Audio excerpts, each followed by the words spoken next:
In 1991, Mario was ruling the world. So, every other company had to give it a go and make their own platformer. Yada yada yada. Sonic was born into the world and was the only successful platformer at the time besides Mario. So, this worked so well. Like, think of it, a blue hedgehog with running shoes that runs really fast, destroying enemies and saving animals. And, well, it was so successful that there were 3 games. Yes, 3. Sonic and Knuckles and Sonic the Hedgehog 3 should have been one game.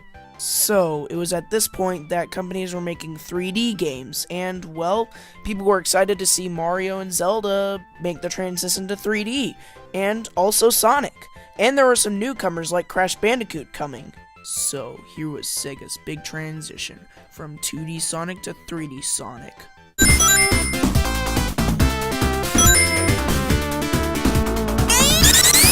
Why are we still here? Just to suffer. Moving on from that excuse for a 3D game, we have Sonic Jam. And, well, Sega gave you this open world to explore, and it was kind of like a museum, too. But man, Sonic just wasn't the same like he used to be. But don't worry, guys, Sonic Adventure to the rescue. It rescued Sonic. Like, he would have failed way earlier if it weren't for this game. And it worked so well that they made a sequel. And it's like a big improvement from the first game. But after that, Sega really didn't know how to make a 3D Sonic game. Like, seriously. Most of the other games later on were either poorly received or barely even received well. Like, seriously, what the actual heck is this?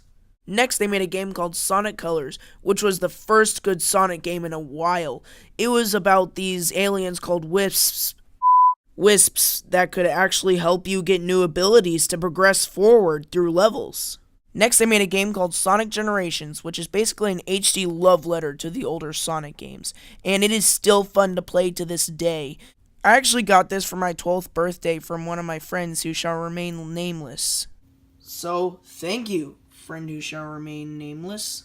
Next, they made a game called Sonic Lost World, which, it's not the best, but it's not the worst. It could be a lot worse than people actually make it out to be, but it's not the best either.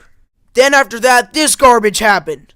And this garbage came out of that garbage. Sega eventually learned their lesson and discontinued Sonic Boom as a series, because no one likes it. Next, Sega picked up a fan game called Sonic Mania, and it is really awesome. Everything from the zones to basically everything is really good, and it looks like it's from the Genesis. Next, Sega made a game called Sonic Forces, and it sucks. I'm sorry to say this, anyone who likes this game, but this game sucks, and here's why. So they get these characters from previous Sonic games, and they don't even need to be in the story in the first place. Like, they don't develop them in the story at all. Like, sometimes you only see them once. Okay, so that basically wraps up this video. The rise and fall of Sonic. More like the rise and the fall and the rise and the fall of Sonic. Am I right? Oh, brother, this guy stinks!